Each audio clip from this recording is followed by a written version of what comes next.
One could be forgiven for believing that the beasts inhabiting the jungle continent of Lustria are not natural animals, but rather ferocious demons brought forth by the will of some malicious lizard god. Ghost-like horned ones dart from the shadows to deliver fanged death, while lumbering bastillodons crush underfoot those too slow or stupid to get out of their way. Most famous are the monstrous carnosaurs, bipedal alpha predators of the most dangerous continent in the Warhammer world. Yet for all of the danger these creatures pose, most are simple animals performing their natural instincts to hunt, reproduce, and survive.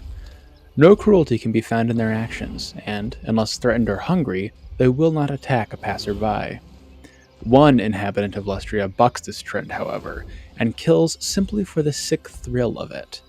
These sadistic monstrosities do not lurk under the leafy branches of the jungle, instead preferring to soar over the tropical expanse in search of prey and sport.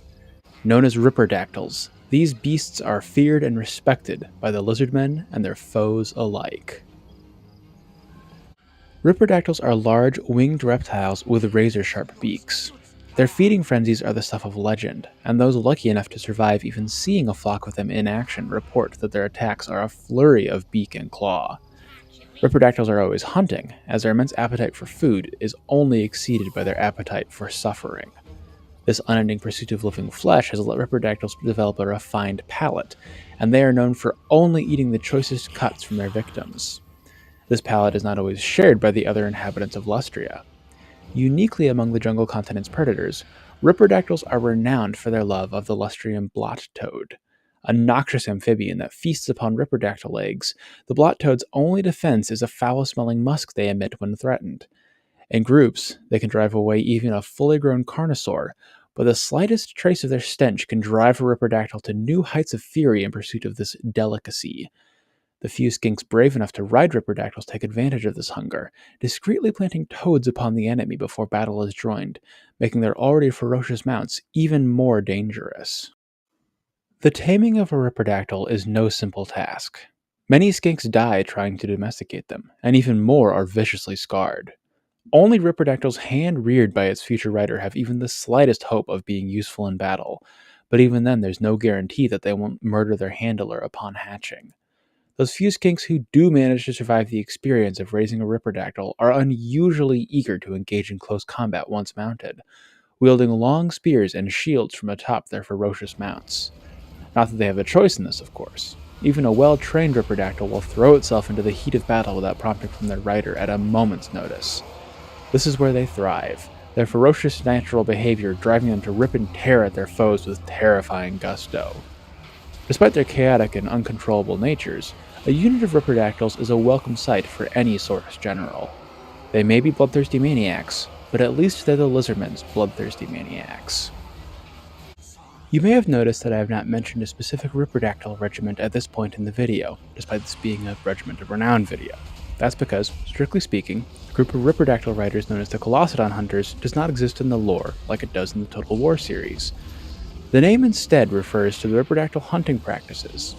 When assembled into large enough flocks, they are said to descend upon creatures as large as Colossadons, feeding upon their still living flesh. It is unclear what exactly a Colossadon is, but, considering the name, they are presumably quite large. In Total War Warhammer, the Colossadon Hunters are the Regiment of Renown Ripperdactyl Rider unit on the Lizardman roster. Introduced in the Prophet and the Warlock DLC in Warhammer 2, the Colossadon Hunters cost 1400 gold in multiplayer, about 100 gold less than a standard rank 9 Ripperdactyl Rider unit.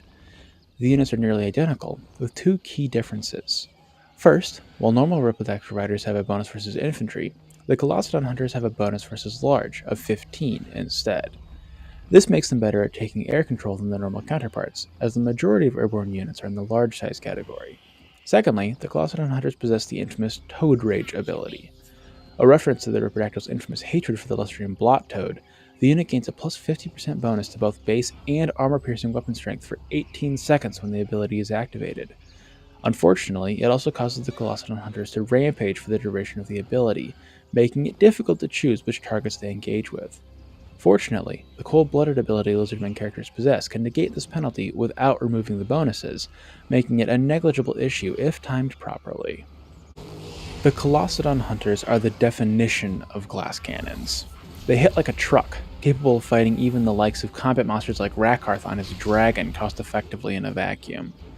Unfortunately, they live up to the glass part of their name too.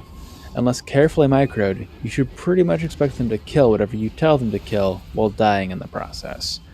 Don't let them eat a charge or fight something cheap, however, because then they'll just die without giving even a portion of their value back.